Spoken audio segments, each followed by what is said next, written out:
Bonsoir messieurs, dames. Ce soir, nous allons parler de Marcel Pagnol et de Rému, puisque Marcel Pagnol est une légende à Marseille et qu'il a fait La femme du boulanger, qu'il a écrit de nombreuses pièces, qu'il a monté de nombreux films avec Rému, Fernandel, tous les grands acteurs du siècle passé. Et on va parler un peu de la raison d'être de tout ce monde, ce beau monde qui nous a tant fait rêver.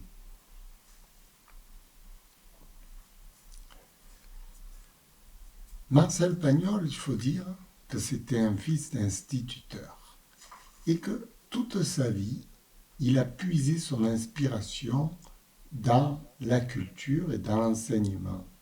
Puisque son père était instituteur, il lui a donné le goût de lire et d'écrire. Et tous les matins, il se levait vers les 5 heures du matin pour écrire. Pour écrire, c'était sa grande passion, l'écriture. Ça a une très grande importance dans le sens qu'il a écrit des chefs-d'œuvre qui ont ensuite été interprétés par des acteurs au cinéma. Il a appris à faire des films et à mettre en scène les histoires qu'il voulait raconter au public. Alors, c'est là où il y a la raison d'être du personnage. Le personnage était empreint d'humanité et était empreint d'amour pour son pays, entre autres la France, et de son pays et de sa région et de tout ce qui en découle. Alors, il a fait appel à des comédiens pour mettre en scène et pour jouer ses propres pièces de théâtre. Et c'est là où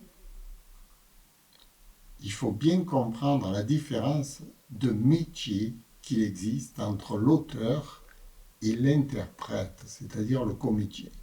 En ce moment, par exemple, bon, je ne vais pas tout ramener à moi,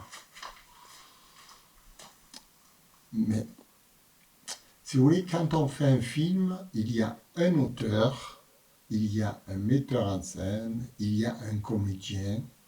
C'est très compartimenté tout ça. Mais en vérité, le dernier représentant qui est devant la caméra, il représente l'ensemble.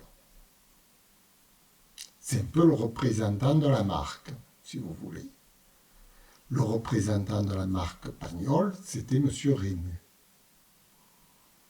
Alors, il représentait la pièce avec son propre cachet. Et tous les acteurs faisaient pareil. Ils représentaient M. Pagnol, l'histoire qu'il voulait mettre en scène, la femme du boulanger, le bar de la marine, etc. Il faisait le lien entre l'écriture de l'auteur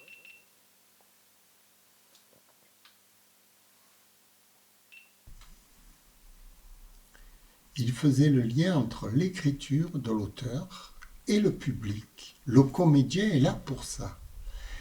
Et il a un rôle très important. C'est comme le représentant d'une marque. Le fabricant n'est pas là, mais le représentant va expliquer au public ce que cet objet, cette marque représente pour. Et c'est là où on va dire, c'est tout le génie du comédien et de l'acteur qui va jouer sur scène, qui va interpréter un personnage. Et finalement, l'auteur est dans les mains de ce personnage, est dans les mains de cet acteur, de ce comédien. Et si, par exemple, chaque comédien va interpréter l'œuvre à sa façon, avec son talent, sa sensibilité. Et ça va être totalement différent de l'un à l'autre. Pourtant, c'est la même œuvre, mais elle va vivre sous une forme différente. Si par exemple on jouait aujourd'hui du Pagnol, ou alors on ferait un plagiat de ce qui a été déjà fait, ou alors on réinventerait la scène avec les mots d'aujourd'hui et les histoires et les pensées d'aujourd'hui qu'on a. Le talent du comédien, c'est ça, c'est de réinventer toujours une scène avec sa propre sensibilité et sa façon d'être sur la scène, de façon à ce que la scène puisse être correctement assimilée par le public. Qui a le plus d'importance ? À mon humble avis, on ne peut pas jouer une scène sans en être l'auteur. Quand on joue quelque chose, on est l'auteur de ce que l'on joue, si vous voulez.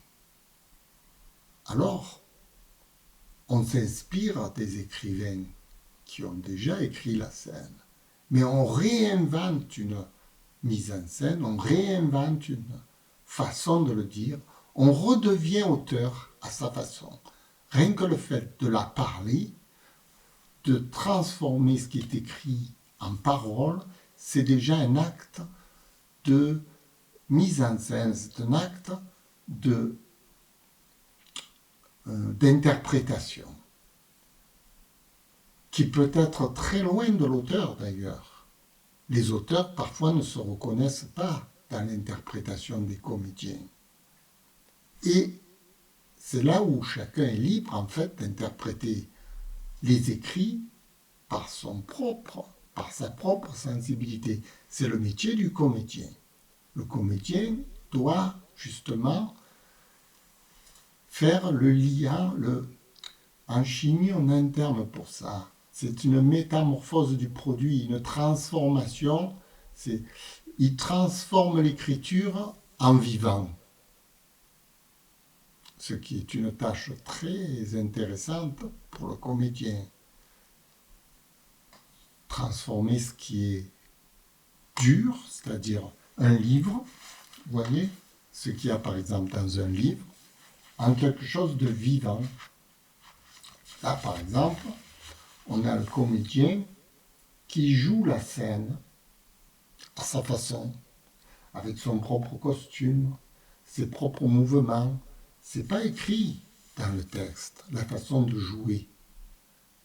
Le texte n'est qu'une base sur laquelle le comédien va ensuite développer toute la vie qu'il y a autour de cette base. C'est pourquoi Rému avait beaucoup d'importance dans les pièces de Pagnol, parce qu'il avait son âme, son interprétation qui plaisait au public en quelque sorte et qui représentait Pagnol.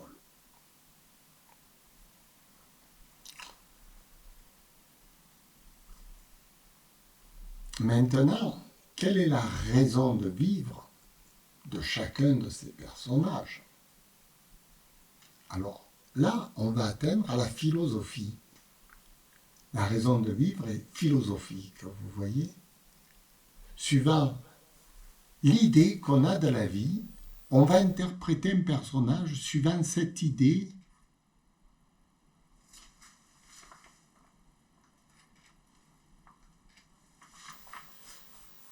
on va interpréter un personnage suivant cette idée très personnelle qu'on a de la vie.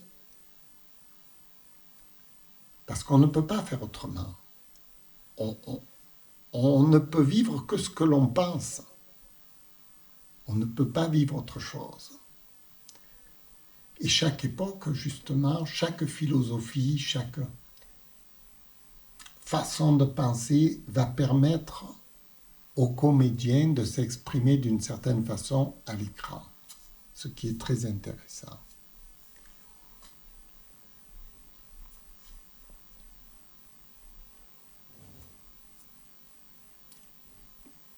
La philosophie de tout ça, il faut y voir quelque chose d'humanitaire, parce que les films sont destinés au public. Parfois, actuellement, dans l'époque actuelle, les films ne sont plus destinés au public. Les films sont destinés à ceux qui les payent, ce qui est totalement différent. C'est-à-dire qu'ils ne servent plus le public, ils servent ceux qui payent. Les payeurs sont ceux qui veulent ramasser le bénéfice du film.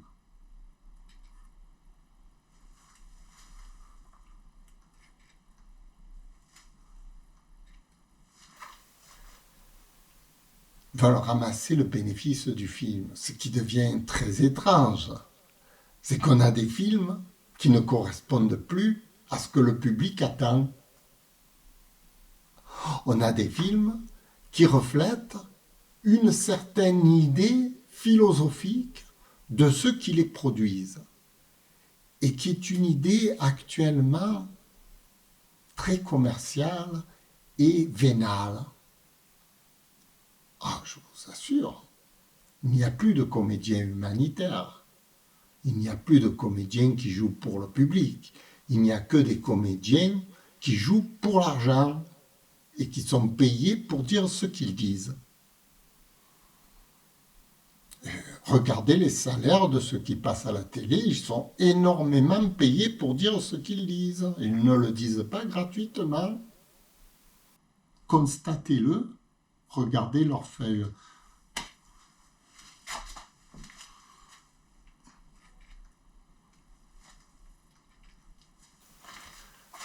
Constatez-le, regardez leurs feuilles de paye, remarquez qui c'est qui les paye, à combien pour dire ce qu'ils disent.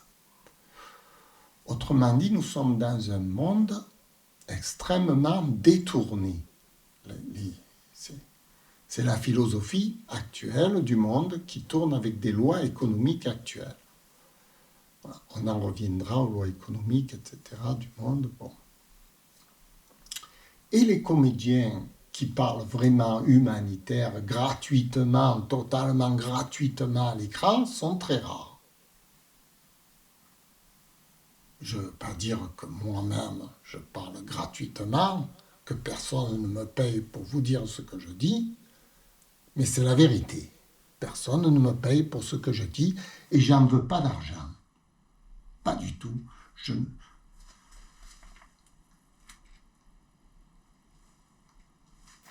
J'en veux pas d'argent et je ne travaille pas pour l'argent. Je travaille pour un sens humanitaire. Je n'ai plus besoin d'argent pour vivre. L'argent me paraît dérisoire par rapport aux problèmes réels soulevés par le monde dans lequel on vit. Et, si vous voulez, ma principale préoccupation, puisque je ne travaille pas pour l'argent, pourquoi je travaille? Je travaille pour le public et ma principale préoccupation, c'est le public, c'est de le rendre heureux. Très difficile comme tâche, c'est une tâche.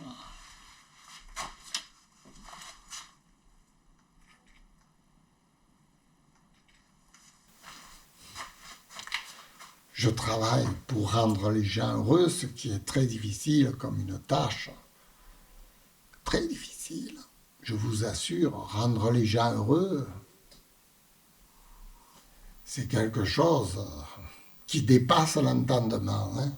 Moi, je vous le dis, parfois je me dis, je suis fou. Mais qu'est-ce que tu veux rendre les gens heureux? Mais il faut être fou.